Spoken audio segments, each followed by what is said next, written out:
Correct me if I'm wrong, but a little birdie told me that you want to become one of the top Solana NFT traders. Is that right? In this video, I'm going to give you every tip that I have, every single tool that I use to make sure that I make the most ROI possible trading Solana NFTs. So if that sounds like something that you may be interested, go ahead and smash that like button and let's dive into the video. First, we have to determine why are we trading Solana NFTs and why aren't we on Ethereum? And I got nothing against Ethereum. I also trade on ETH. That's where I came from. That's my background. But I've been loving the Solana ecosystem. I saw this article, 7 reasons why Solana is better than Ethereum, but the most important one is cost per transaction. A lot of newcomers to the NFT space barely have $250 to trade, let alone pay just in a gas fee.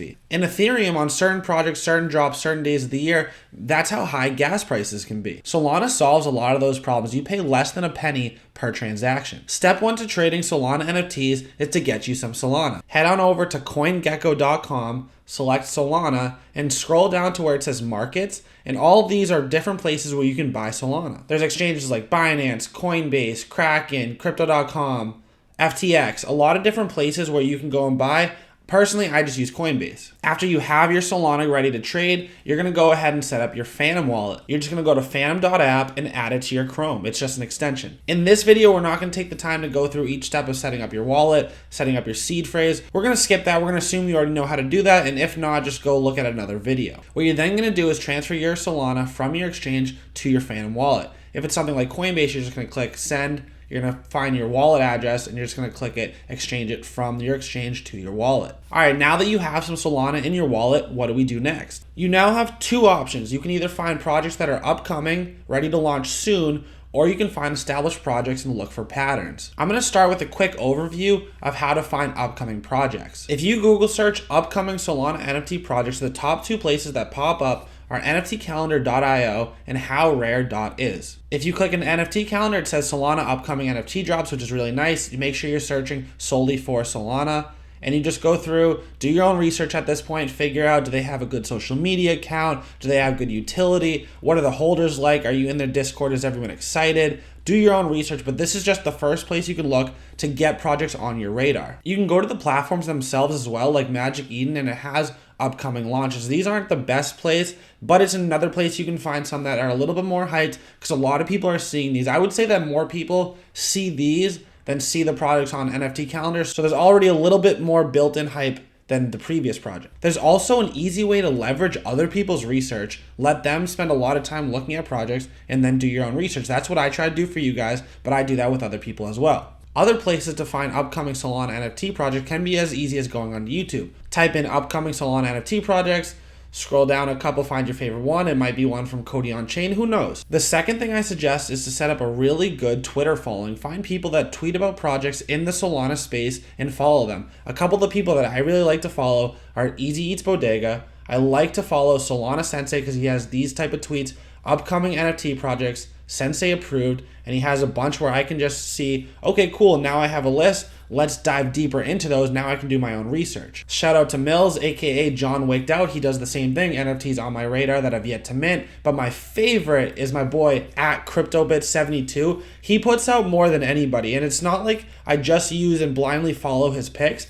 I see, okay, these are projects that I might not even have the time to look at. I'm busy recording videos. I see all these projects and then I get to start diving into them one by one. He puts out by far the most. Shout out CryptoBits. You need to follow this guy on Twitter. Personally, I'm a huge fan of using alpha discords. One of my favorite right now is Nifty Alpha. Shout out to them. They have something called Soul Trades Channel where it's just people talking about upcoming Solana projects. If there's someone else that you know that you think should have their own alpha discord where we cover a bunch of upcoming Solana NFT projects, we talk about our thoughts live on what trades we're making, drop a comment down below. Let me know who you think should have their own alpha discord. So that's where I would start if I'm trying to find upcoming projects that you want to mint. I would try to grind to get on whitelist, do whatever you can to really be in early, get the cheapest entry point possible. But NFTs are risky. If you don't want to put yourself at risk to possibly mint a rug where whatever you buy at mint completely gets lost, you can trade solely on the secondary market. And that's what I want to talk about right now because that's mostly what I do. I buy and sell on the secondary market. It's a little bit safer. You don't have as much upside because if you hit a home run at a mint which costs 1 sol,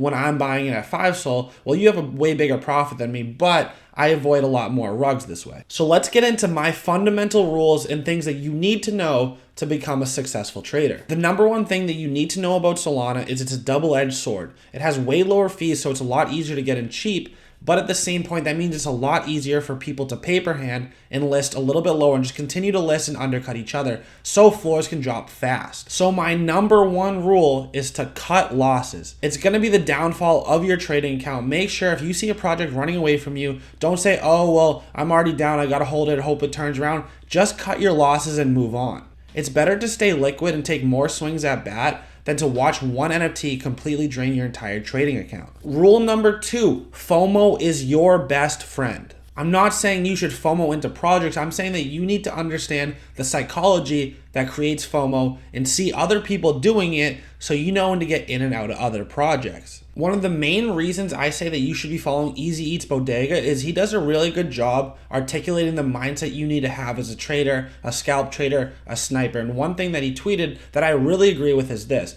I feel like the trend on Sol secondary is always the same for decently hyped projects. It gets listed, it automatically gets undercut, then people start to pump it, then after the initial pump, people start to FOMO buy into that project, and then they start undercutting again. So if you can understand that's what's going to happen, and you can buy right at the beginning of the first pump after the undercut, you're going to be able to ride that up. And you're going to start to see the same pattern developing, you're going to be able to catch it, and you're going to become a much better trader. Next rule that's going to make you a very successful trader is you need to understand the type of buyers in a certain project. If a project did a ton of invite contests only on the Discord, that's how they grew, you're going to have to know that that might be a much higher chance to have very paper-handed holders, so that price is going to move really quickly in either direction. So you need to understand the type of project and the type of trading patterns that most likely are going to happen because of who's in the project itself. One thing that you have to lean into when trading Solana NFTs is finding popular trends and what's hot. So I wrote a thread talking about upcoming projects I liked, talked about a little bit about why I liked them, and one of them that I was highlighting was Botborgs. And right here I said, super hot right now in this space talking about a metaverse play, and that could make all the difference in a good or bad trade. Let's dive into the most important part of the video. What tools do I use? What charts do I look at? And how do I know what are the best plays? Before we dive into that, do me a favor and like the video if you're having fun so far. Comment down below of what you're getting value from, what you're gonna take away from this video and make your trades with. And subscribe for more videos just like this if you're in the Solana NFT space and want to see more videos from me. So I know a lot of you are here because you want to see how I use my favorite free trading tool for Solana NFTs, but let me just quickly show you 2 paid tools that I really like. I'm not affiliated in any way, I don't make money on these. It's just something that I know a lot of people really like and have had success with. The first is CyberKeys. If you're going to be minting a lot of projects, this is actually a minting bot. Hey, if you can't beat them, join them. And I never win mints because I'm not currently in CyberKeys. I don't have one. I don't use bots.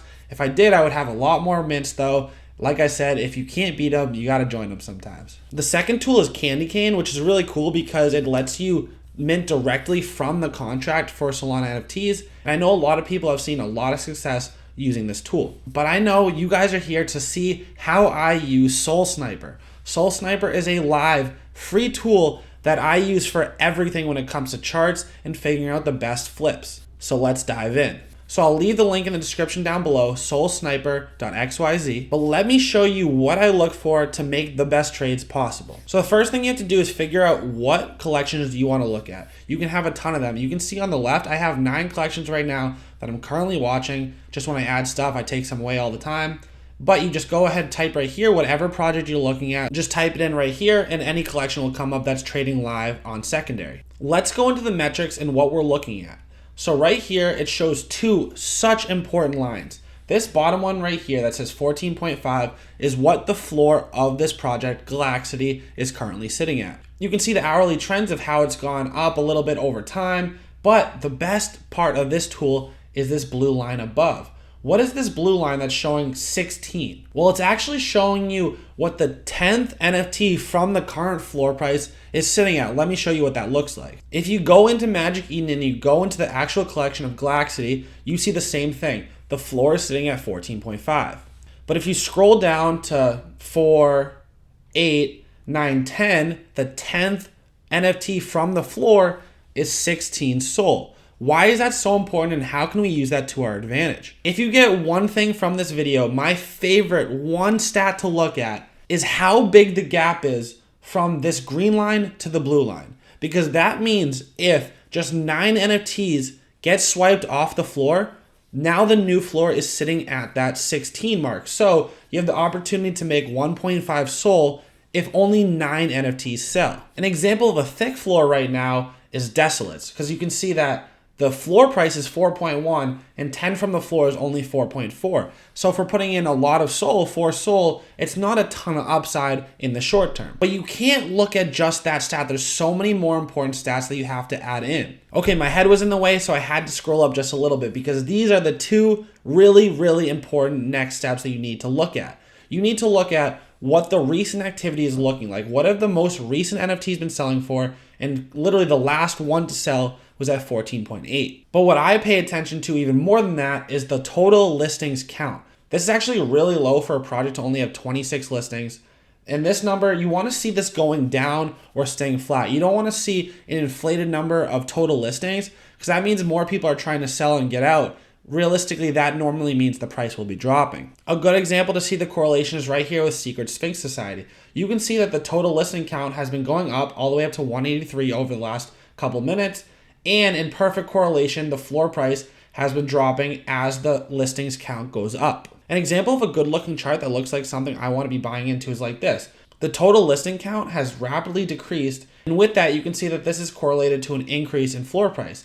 So what I'm looking for in a good chart is for this total listings number to be going down, the opposite of this, and the floor price to be going up, but more importantly, 10th from the floor to be a big gap. And as you can see, this chart is not what I normally look for. It's really close in terms of 10th from the floor, so there's not a huge upside there. Plus the total listings count is gradually increasing. But there's one more thing I gotta look at. Your best friend when it comes to trading is gonna be the refresh button.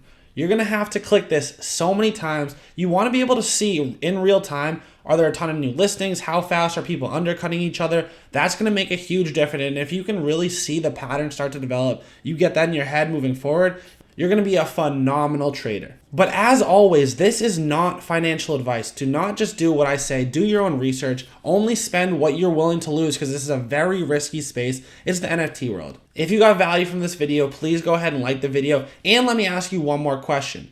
If you want to see a deeper dive, I know I touched on a little bit in this video, but if you want me to really go in deep onto how I find upcoming projects, if you don't just care about, flipping and trading on the secondary market, you only want to find new projects to mint, I can do a whole video on that if you guys comment enough times down below, so let me know. But I gotta get out of here. I gotta go make some trades.